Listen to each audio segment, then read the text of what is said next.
Hola a todos, buenas tardes, ¿cómo están?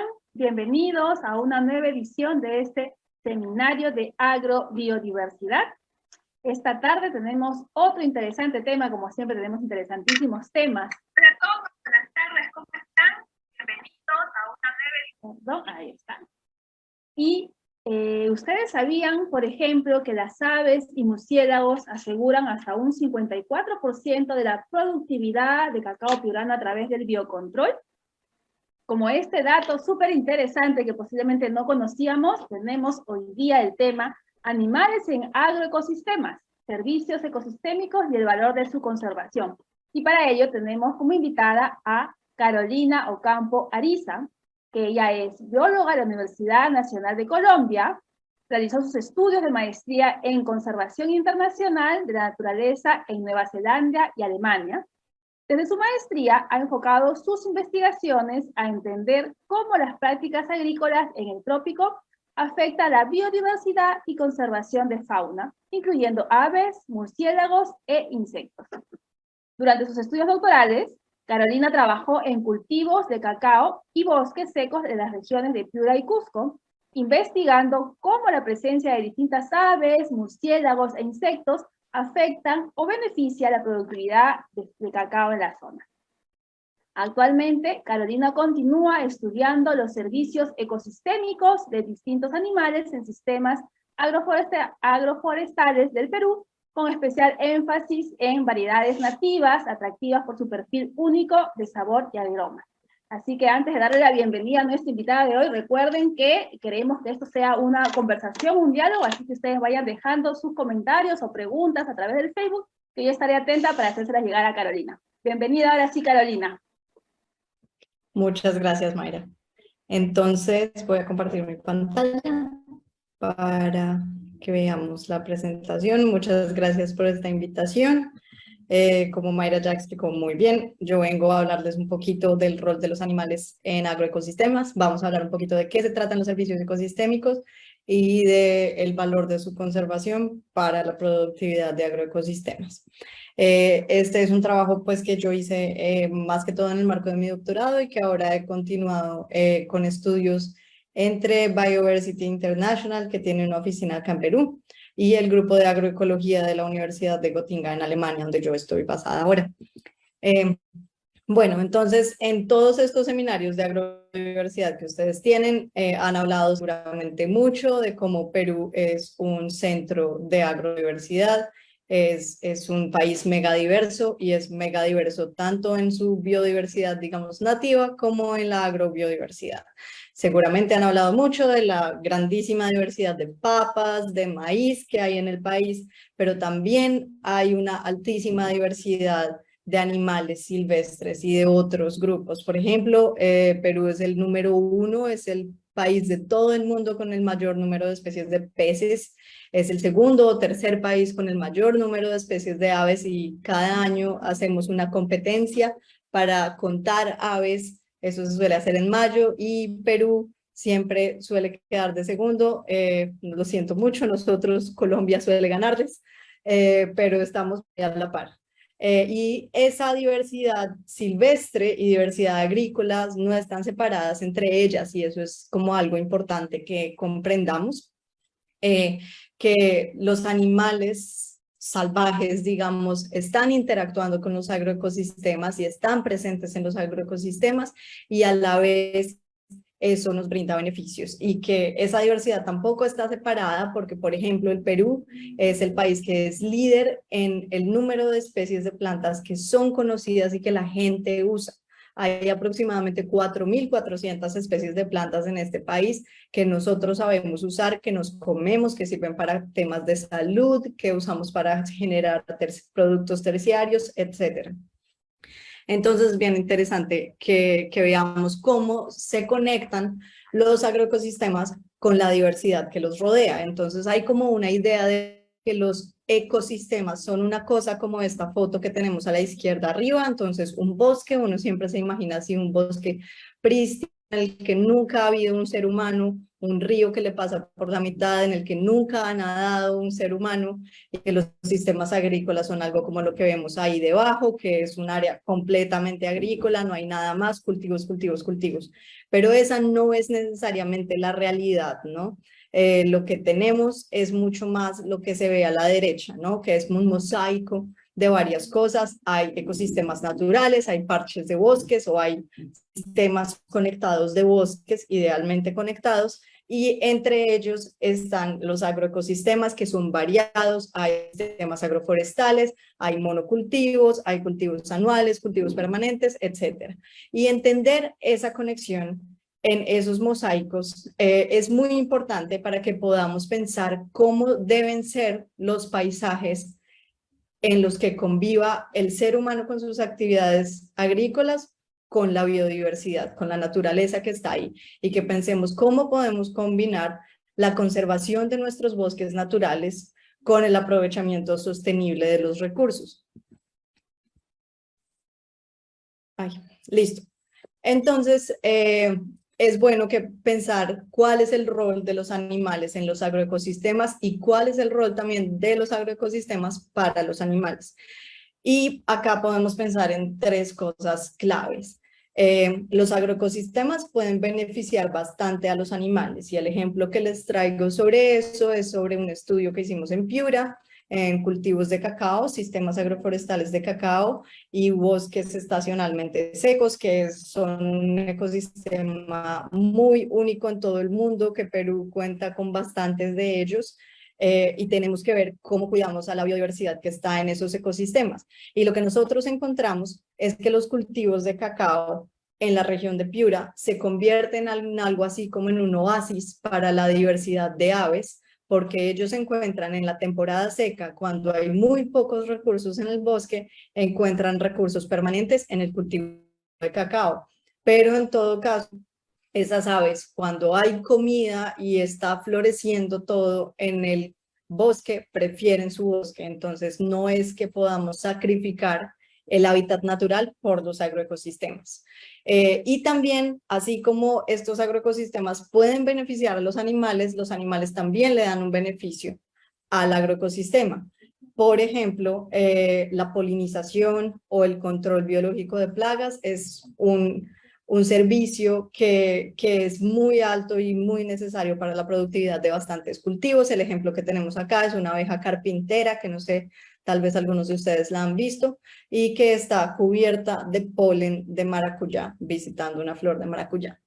Pero así como entendemos esos beneficios que los animales le pueden dar a los agroecosistemas, hay que pensar en los perjuicios.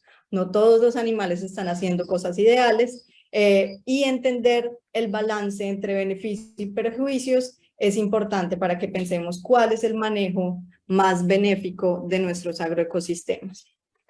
Y para entender eso de servicios y perjuicios, tenemos el concepto de servicios ecosistémicos. ¿Qué son los servicios ecosistémicos? Son una forma de entender qué cosas que nosotros necesitamos vienen de la naturaleza o nos brinda la naturaleza. Y hay muchos tipos de servicios ecosistémicos. Hay servicios de aprovisionamiento, o sea, por ejemplo, todos los productos que sacamos de los bosques, nueces, por ejemplo, carne de monte, pero también materias primas como el caucho y el mismo agua, todos son esos servicios de aprovisionamiento que vienen de la naturaleza.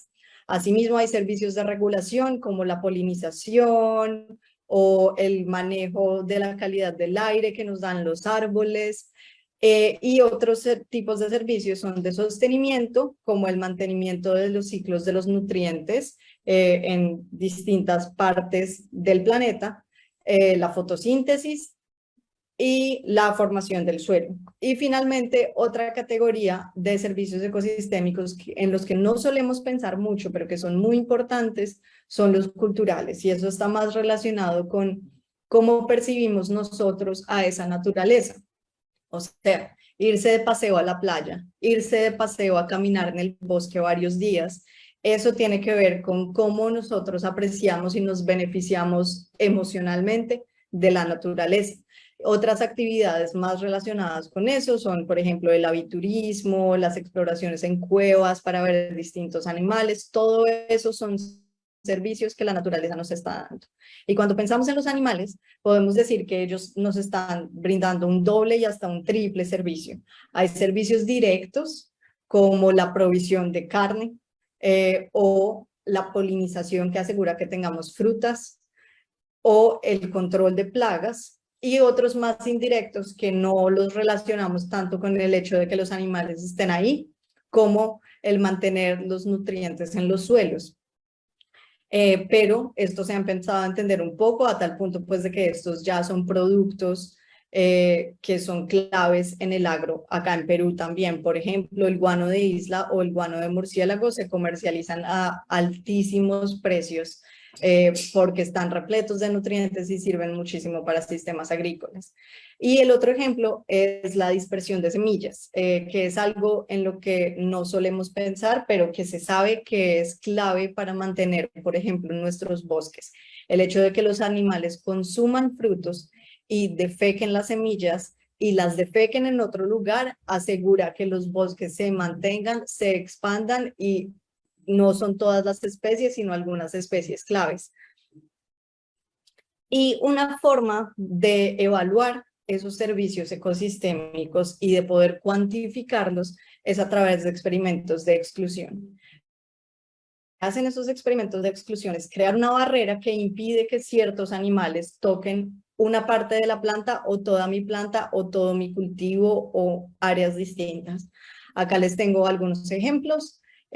A la izquierda pueden ver que hay como una bolsa de malla cubriendo una flor y la idea de ese experimento es ver si esa flor puede producir un fruto sin que ningún animal venga trayendo polen o mueva el polen a la parte femenina de la flor, ¿no? Entonces esa flor tendría que ser capaz de polinizarse a ella misma sin la actividad de ningún animal. El que tenemos en la mitad es más como para excluir a otros animales de un pedazo completo de tierra, no solamente de una planta, y ver más qué está pasando ahí con los ciclos de nutrientes, con la diversidad de plantas que se encuentra ahí, cómo cambia eso. Y a la derecha pueden ver un ejemplo en Indonesia con cultivos de cacao, que es para prevenir la entrada de aves y murciélagos y ver cómo modifica eso la productividad y la intensidad de plagas en las plantas de cacao. Bueno, y algunos ejemplos de cómo se usan esos experimentos o qué resultados se pueden ver con esos experimentos. Acá hay 3 ejemplos relativamente recientes. El año antepasado salió esto que se volvió la portada de la revista científica. Eso es un logro muy grande para cualquier científico. Es este estudio muy bonito en cultivos de pitahaya, en el que encontraron que los murciélagos son clave para polinizar las pitahayas y que cuando ellos excluyeron a las pitahayas de los murciélagos, no permitieron que los murciélagos tocaran la pitahaya, las pitahayas se volvieron 46% más ligeras. O sea, menos semillas, menos carne, menos atractivas para el mercado. Y un ejemplo parecido está en cultivos de cacao, que en la ausencia del servicio de control de plagas de aves y murciélagos en Indonesia, el cacao produjo aproximadamente 33% menos. Y el otro ejemplo es también acá en Sudamérica, con semillas de maracuyá, cuando se embolsaron, así como les mostré en la diapositiva anterior, las flores del maracuyá, las frutas que se producían tenían tenían muchas menos semillas que cuando el maracuyá sí podía ser polinizado por las abejas carpinteras.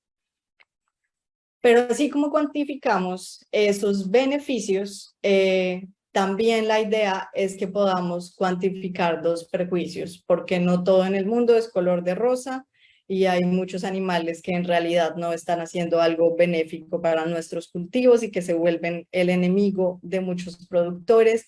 Y la idea es aterrizar esos miedos a números y poder tomar decisiones de cuál es el mejor manejo para estos animales sin que le hagamos un daño a los animales que ya hemos visto que son benéficos. Entonces, bueno, acá hay un ejemplo muy claro con Carmenta, que es una especie de Lepidoptera de mariposa, que deja su huevo y crece sus larvas y se transforman en pupas, todo dentro del grano, dentro de una mazorca de cacao, como ven acá.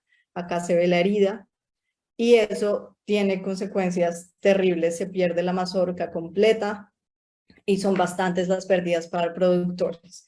Entonces es importante que ese bastantes pérdidas lo podamos transformar en números, en kilos, en porcentajes y ver cómo varía eso entre localidades, porque lo que hemos entendido es que cambia mucho regionalmente. Hay regiones en que el impacto es altísimo y en otras no, y tenemos que poder entender un poco por qué se dan esas diferencias. Y eso es más o menos lo que yo he estado estudiando con bastantes compañeros, especialmente con mi compañera Justine Van Singel. Hemos estado haciendo estos estudios de caso que están enfocados en cacao nativo acá en Perú. ¿Por qué cacao nativo en Perú? Creo que ustedes también ya tuvieron un seminario de agrobiodiversidad muy interesante con Ever Thomas, hablando sobre cómo Perú es el centro de diversificación del cacao. No hay probablemente ningún otro país en el mundo que cuente con tantas variedades nativas de cacao como el Perú, y además el Perú se ha convertido progresivamente en un líder latinoamericano y probablemente a nivel mundial en la producción de cacao orgánico. Entonces estamos muy interesados como país en aumentar esa productividad y hacerla sostenible con el medio ambiente. Y el cacao es una planta que depende mucho de la fauna para poder producir. Se ha comprobado que prácticamente estas flores son incapaces de producir frutos si no vienen insectos a polinizarlas, a pesar de que todavía no tenemos claro cuáles son esos insectos, pero los insectos voladores parecen ser muy clave en la producción de cacao. Y asimismo se ha visto, como les mostré en la diapositiva anterior, que el control biológico de plagas es clave para mantener la productividad.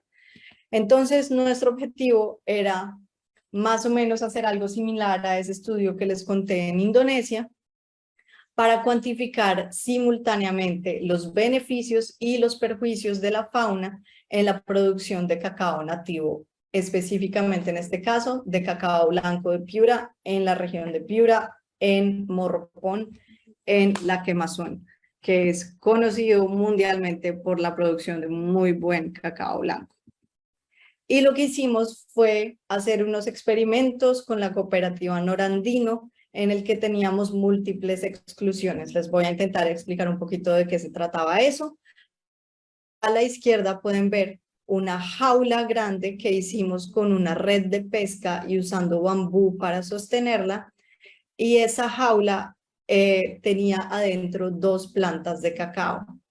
Y además, esas dos plantas de cacao con la malla quedaban excluidas de aves, murciélagos y de ardillas. O sea, esos animales no podían acceder a la planta ni para hacer cosas buenas ni para hacer cosas malas. No podían tocar. Y a su vez teníamos esta bolsita que espero que alcancen a ver, que esa bolsita era un sistema para excluir insectos voladores. Y además de eso, como pueden ver en el esquema a la derecha, las plantas de la derecha tienen este conito naranja, y ese conito naranja estaba cubierto de un pegante para prevenir que las hormigas accedieran a la planta. Entonces teníamos simultáneamente 1, 2, 3, 4, 5 grupos de animales excluidos: aves, murciélagos, ardillas, insectos voladores y hormigas. Y eso lo replicamos en 12 cultivos de cacao de socios de la cooperativa Norandino, que todos son orgánicos, y así teníamos un control de que no se estuvieran aplicando pesticidas en los cultivos.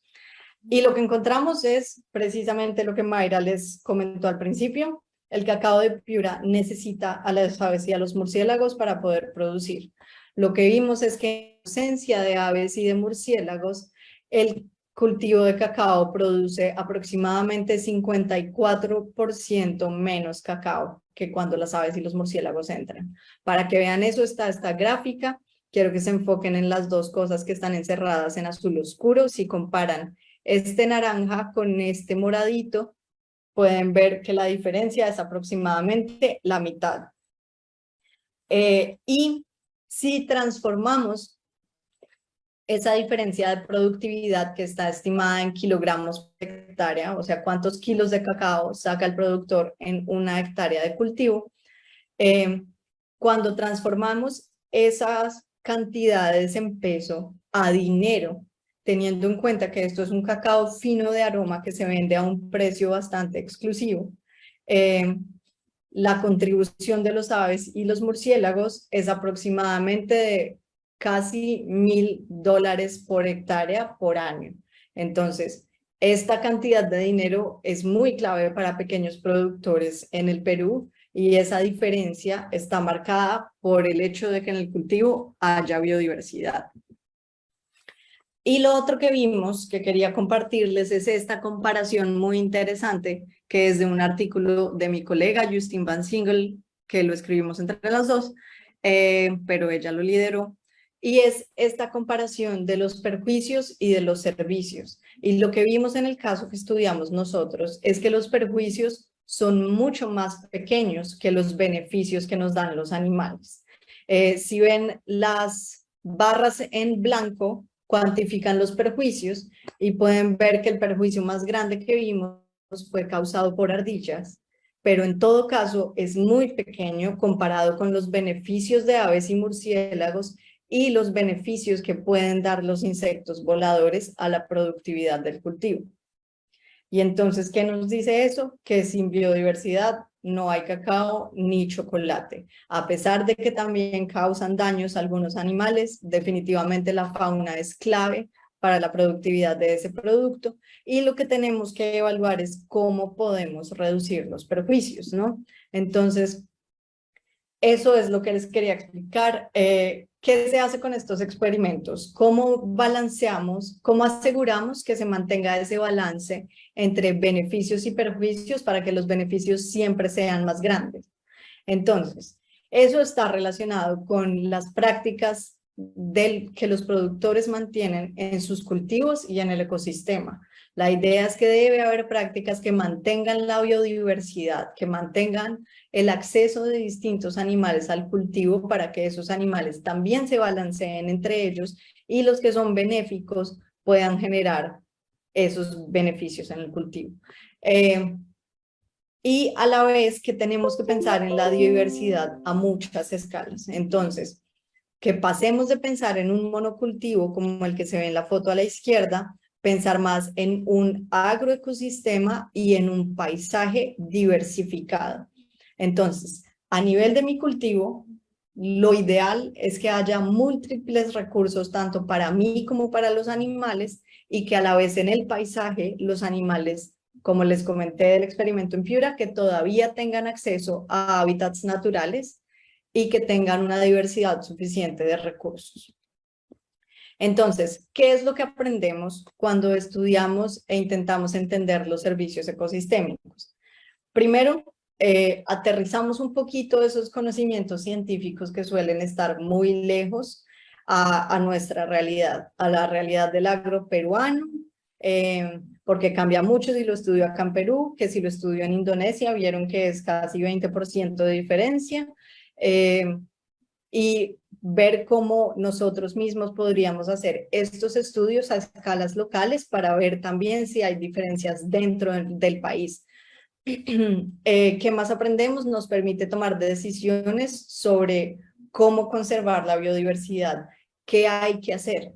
Por ejemplo, nosotros también comparamos qué le pasaba a las aves en cultivos de cacao en Piura y en Cusco y encontramos que ahí el manejo para la conservación no puede ser el mismo, ¿sí? En algunas regiones es súper importante mantener la diversidad a escala regional, a escala muy local, o sea, en mi cultivo tengo que promover la biodiversidad, mientras que en otros casos se ve que lo más importante es manejar esfuerzos de conservación a escala de paisaje, o sea, cómo mantengo yo el bosque o la diversidad a escala de paisaje. Y también entonces nos permite pensar en lo que ya les dije, cómo diversificar recursos para todos en nuestras prácticas agrícolas.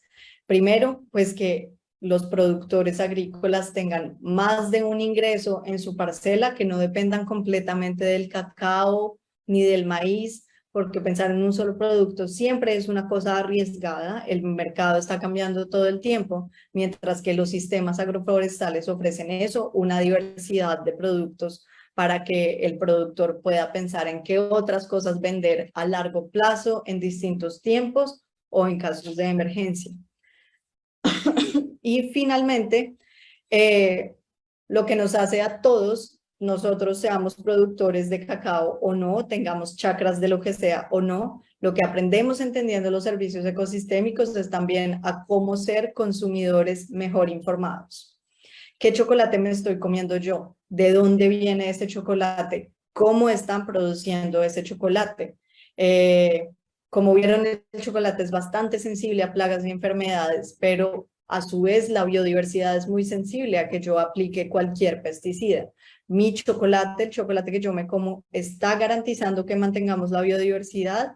Esas son cosas que nosotros como compradores de chocolatinas y de chocolate caliente y de todos estos productos debemos empezar a pensar.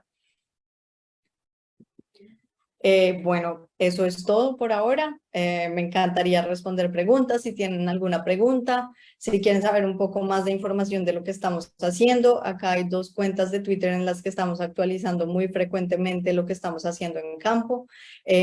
Ahora estamos expandiendo este estudio que hicimos en Piura, lo estamos expandiendo a la región de San Martín, que es líder en producción de cacao en el Perú. Y con este código pueden entrar a la página de internet en la que tenemos reportados los resultados del estudio que realizamos en Piura y Cusco. Sí, estos estudios han estado muy apoyados por el gobierno alemán. El estudio en Piura fue apoyado por el Ministerio Federal de Cooperación Económica y Desarrollo, y mi trabajo actual y el proyecto nuevo que estamos desarrollando en San Martín es apoyado por el DFG, que es la Asociación de Investigación Alemana. Listo. Si tienen alguna pregunta, me encantaría que hablemos más al respecto. Gracias, Carolina. Mientras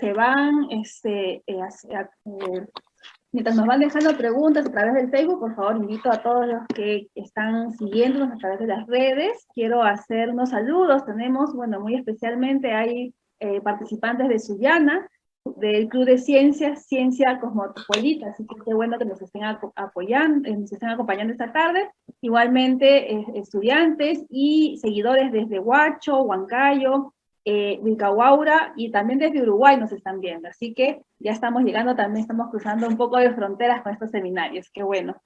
Y también un saludo especial a la institución educativa Horacio Ceballos Gámez, que tiene varios alumnos que están conectados de esta institución educativa. Qué bueno que los maestros, que son nuestros grandes aliados para poder llegar a los estudiantes, pues promuevan que los estudiantes se puedan conectar cada tarde en el seminario de agrobiodiversidad.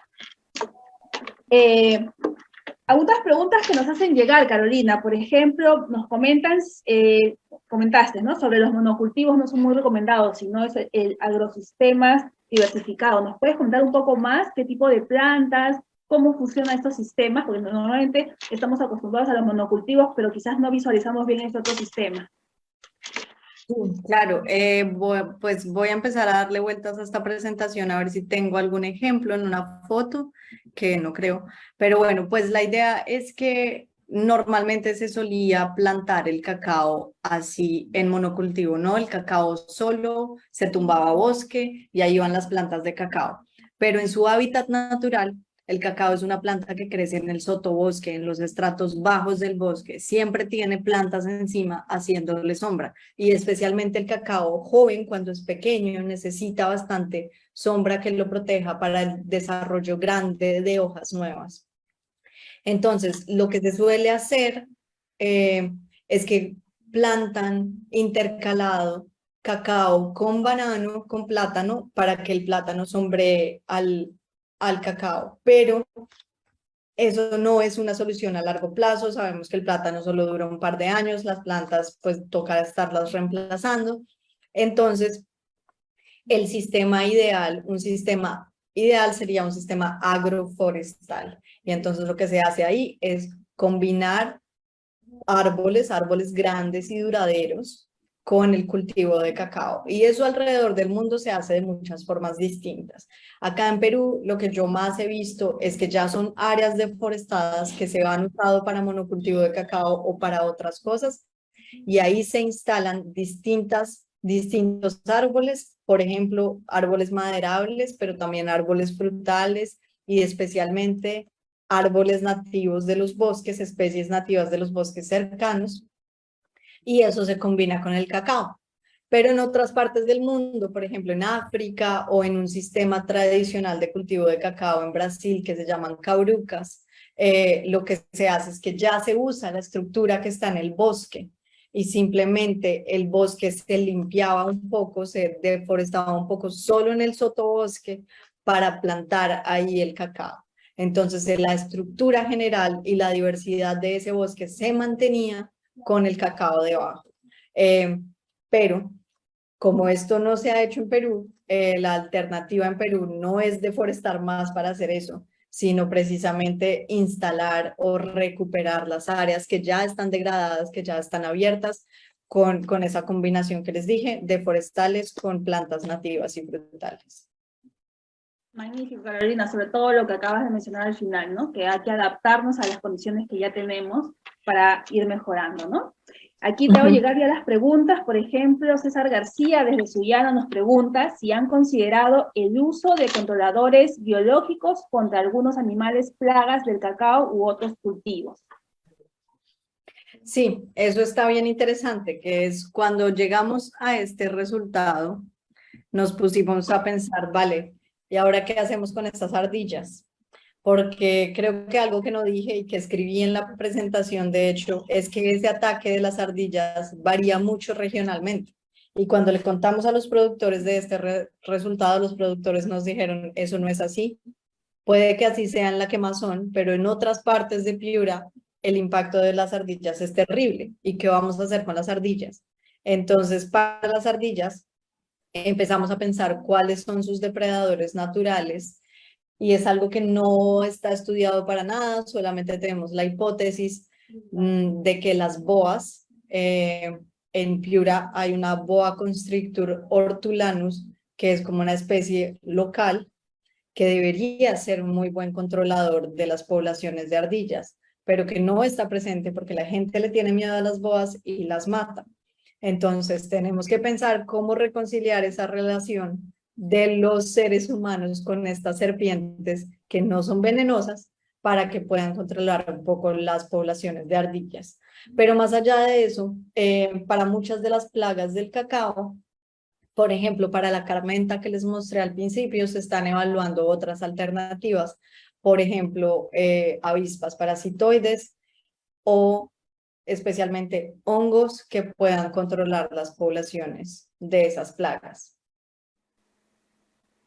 Aquí seguimos con las preguntas. Ahora Camila desde Huancayo nos pregunta, ¿cuáles son las especies que nos ayudan a mejorar la agricultura? Bueno, no puedo dar como una lista completa de especies porque hay de todo y depende mucho del cultivo en el que tú estés pensando, pero las abejas son clave para la producción de muchísimos cultivos. En general, las especies polinizadoras que no son solo abejas ni son solo insectos. Entonces, hay muchísimas abejas y acá en Perú hay muchísimas especies de abejas nativas que son claves para ser polinizadoras. Hay otros animales que son polinizadores, por ejemplo, los escarabajos, muchos coleópteros también son polinizadores, los murciélagos son polinizadores, algunas especies, los colibríes y otras aves. Sí, además de polinizadores, entonces controladores de plagas son claves. Entonces pensar, nosotros hemos estudiado depredadores máximos como grandes depredadores como lo son las aves y los murciélagos, pero también tenemos que pensar que también hay beneficios de depredadores más pequeños, por ejemplo las arañas, por ejemplo algunas hormigas. Sí, pero como te digo, no puedo dar una lista precisa porque depende mucho de la parte del país de la que estemos hablando y del que estemos hablando. Betsy Hanna nos pregunta qué estrategias se emplearon para dejar pasar a los murciélagos y no a las aves y viceversa en sus experimentaciones. Eso está bien interesante. Podemos ir acá a lo que teníamos, que no se los expliqué, y es que teníamos acá un control que eran dos plantas que podábamos parecido a las otras, pero estaban siempre expuestas. Siempre cualquier animal las podía tocar.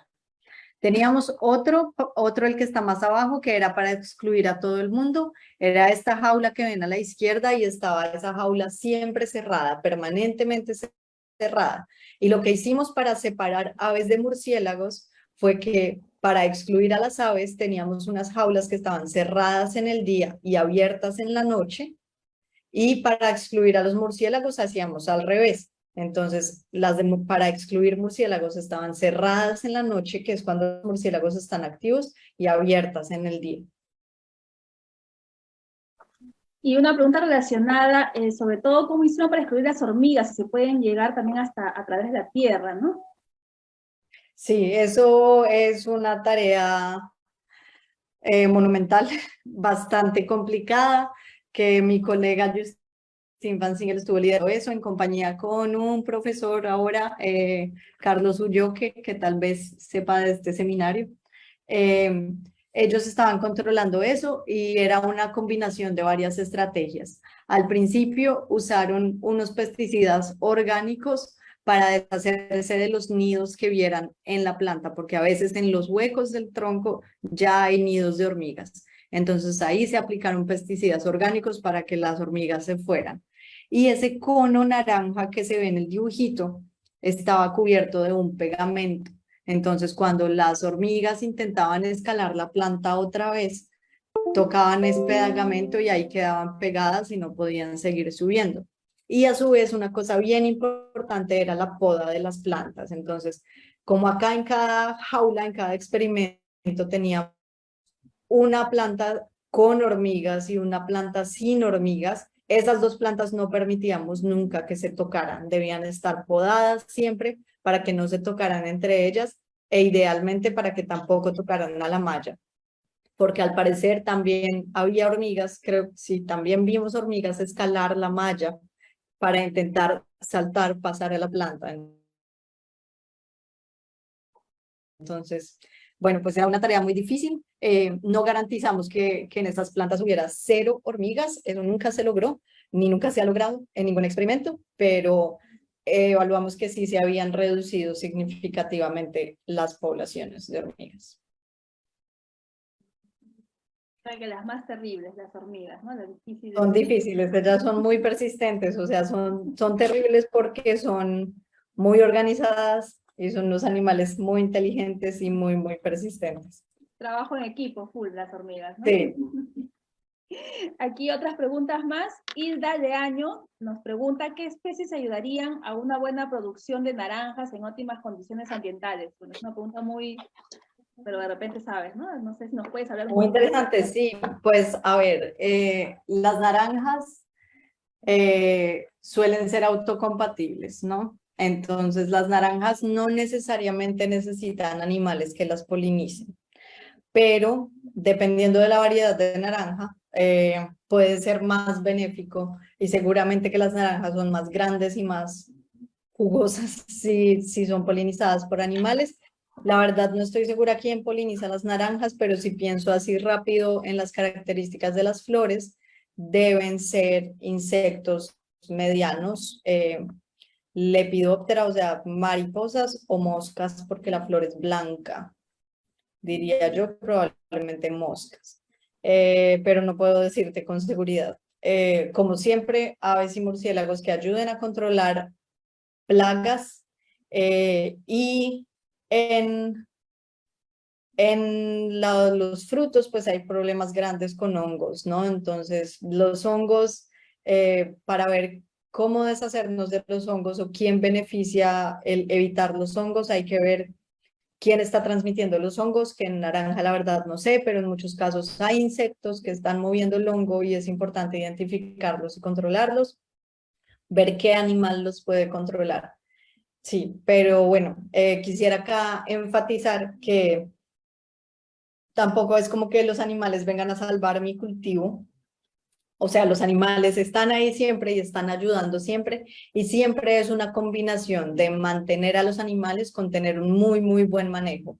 Y eso es otra cosa que nos hemos dado cuenta en los cultivos de cacao, y es que el manejo es importantísimo. Y esta es una invitación a que valoremos el trabajo tan increíble que hacen los productores de cacao, porque es una cosa de 24/7. Los cultivos de cacao necesitan atención permanente, es como tener un bebé recién nacido. Si esas plantas se dejan sin cuidado un par de días, hay cambios muy drásticos. Entonces es una combinación de lo que nos ayudan los animales con un manejo súper cuidadoso de los cultivos. Perfecto. Aquí tenemos otra pregunta más. Olga Enríquez nos pregunta, ¿qué especies de insectos podemos mencionar como controladores biológicos? Sí, interesante. Pues no creo que sirva que yo te dé nombres científicos de especies, pero algunos chinches, que los chinches se suelen considerar todos como malos y plagas, hay chinches que son controladores biológicos. Te puedo mencionar las familias, pero bueno, son normalmente la familia Reduvidae, son muy, muy buenos controladores, pero también hay muchas avispas que son depredadoras, y también hay avispas que son parasitoides. Lo que hacen los parasitoides es que dejan sus huevos en otros animales o encierran a los otros animales en un lugar donde ponen sus huevos, y así controlan la población de esos animales. Entonces ellos también son muy, muy claves para controlar plagas. Eh, las arañas son depredadores súper, súper claves, que no son insectos, son arácnidos, pero son artrópodos muy claves para el control de plagas. También nos pregunta Roberto Ugaz, que es uno de nuestros consultores que nos ayudan a hacer este seminario de biodiversidad, siempre nos están recomendando exposiciones, expositores. Él tiene dos preguntas, ¿no? Una de ellas es, ¿qué recomendaciones para mejorar la productividad de cacao en los sistemas diversificados que propones? Y la segunda es, ¿cómo diferenciar la importancia de aves y murciélagos en la producción de frutos de cacao? Sí, entonces, bueno, recomendaciones de manejo en sistemas diversificados es que hay que pensárselos bien, ¿no? Hay que pensar bien, que es una cosa que los productores siempre tienen dudas, pero pues también hay que probar. Buscar plantas que acompañen al cacao, que no compitan con el cacao por nutrientes, ¿no? Eso es algo bien importante para tener en cuenta. Por ejemplo, acá en San Martín hemos visto ejemplos súper exitosos combinando coco con cacao, quión en el suelo con cacao, cúrcuma también, palillo. Entonces, bueno, hay opciones, pero hay que pensarse la opción bien, que no sea una planta que vaya a competir con el cacao por los nutrientes. Y como les digo, el manejo es clave, riego frecuente. Para el cacao pide muchísima agua, entonces tiene que ser una planta que tampoco le esté quitando el agua al cacao. Y las podas frecuentes son muy importantes. Algo bien interesante, que es algo que no se piensa mucho, pero que se está empezando a trabajar, una cooperativa con la que trabajamos acá lo está haciendo, es el manejo de la sombra, que tampoco es que yo siembro árboles con el cacao y me olvido de esos árboles y no los miro nunca más, porque si no, la sombra va a cubrir completamente al cacao y eso tampoco es benéfico. O sea, se ha estudiado que hay un porcentaje ideal, digamos, de sombra para el cacao, que está entre más o menos el 40% de sombra. Entonces, si se plantan árboles que acompañan al cacao, se tiene que pensar en el manejo de esos árboles, en la poda de esos árboles, para mantener el porcentaje de sombra ideal que uno quiere. ¿Y cuál fue la segunda pregunta? ¿Cómo diferenciar la importancia de aves y murciélagos en la producción de frutos de cacao? Sí, bueno, pues eso es precisamente lo que intentamos hacer con este experimento, con las jaulas 2 y 3 que se ven acá, que intentamos cuantificar separado cuál era el efecto de la productividad de cada especie, de cada grupo en la productividad del cacao.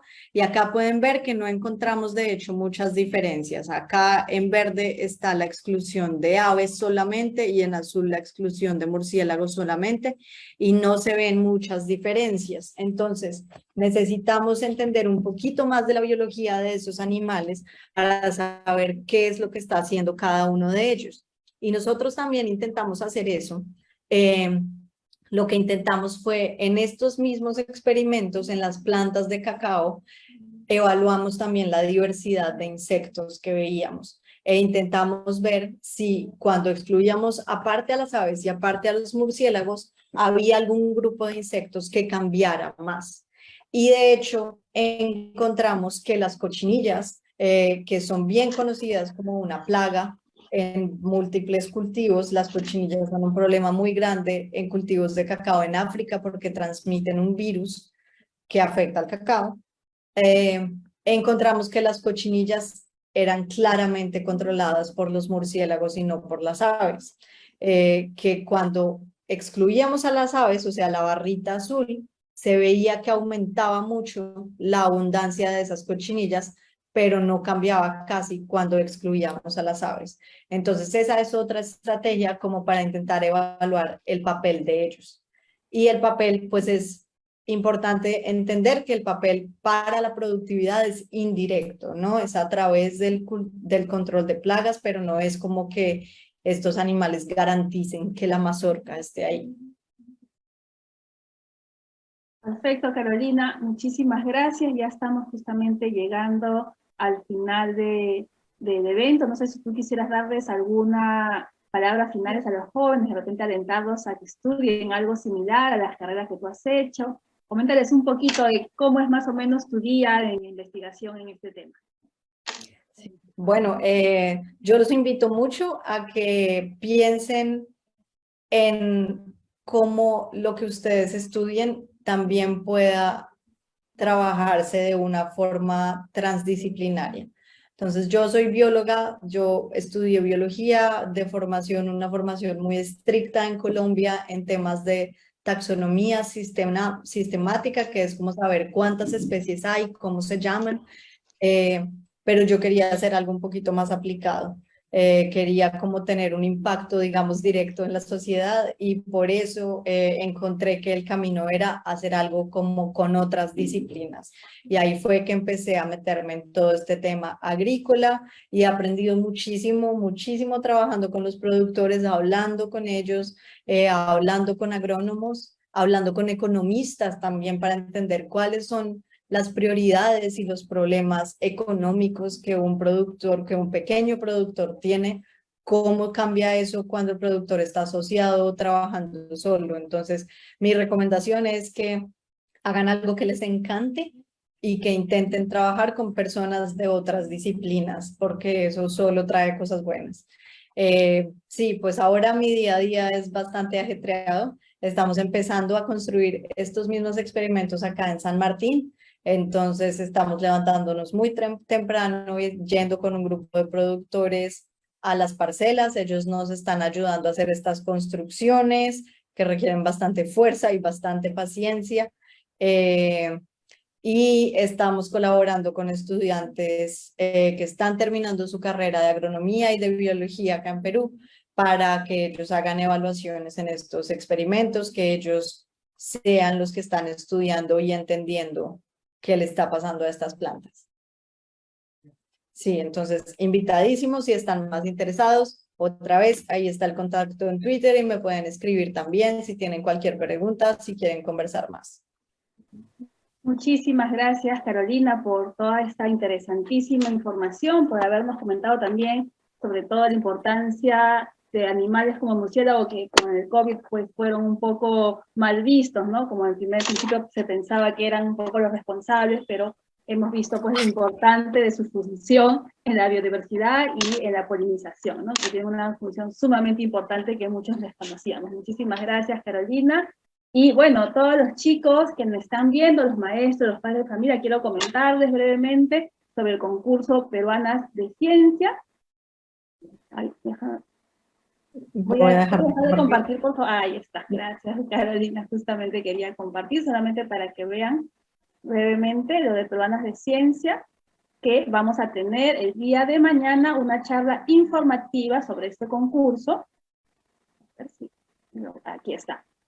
El concurso de cuentos peruanos de ciencia va dirigido especialmente para niñas de sexto grado que hayan estado en algún momento en un club de ciencia y tecnología del CONCITEC y que se animen a escribir un concurso llamado, un cuento sobre la vida de una científica peruana, ¿no? Entonces el día de mañana les vamos a las 5 de la tarde, les vamos a explicar sobre cómo pueden hacer este cuento, qué fuentes pueden usar para un poco inspirarse y hacer un cuento similar, porque el premio es muy bonito, el premio de las niñas que puedan ganar, bueno, o ya jovencitas, porque bueno, ese grado ya casi son adolescentes, ¿verdad? Entonces, para las adolescentes que sean beneficiarias, que quisiéramos, en realidad que sea una por cada región, son 26 cupos, lo ideal es que sea uno por cada región, y que puedan pasar luego 1 mes y medio a 2 meses aprendiendo un poco de ciencia y tecnología y en inglés, ¿no? No necesitan saber inglés, por supuesto, vamos a empezar un inglés básico, pero con talleres usando la metodología STEAM, ¿no? Un poco de ciencia y tecnología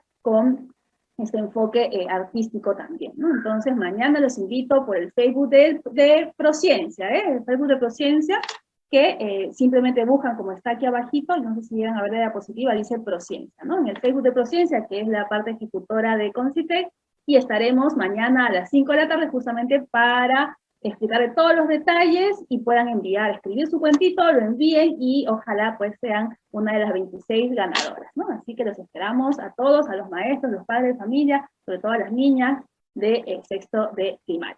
Así que muchísimas gracias nuevamente Carolina por habernos acompañado esta tarde. Gracias a todos los presentes, los estudiantes y sobre todo los maestros y padres de familia que nos ayudan a que los jóvenes puedan conectarse a estos seminarios de agrodiversidad. En los seminarios nos vemos hasta el próximo miércoles y mañana nos vemos para saber sobre el concurso de cuentos peruanos de ciencia. Buenas tardes a todos. Gracias, hasta luego.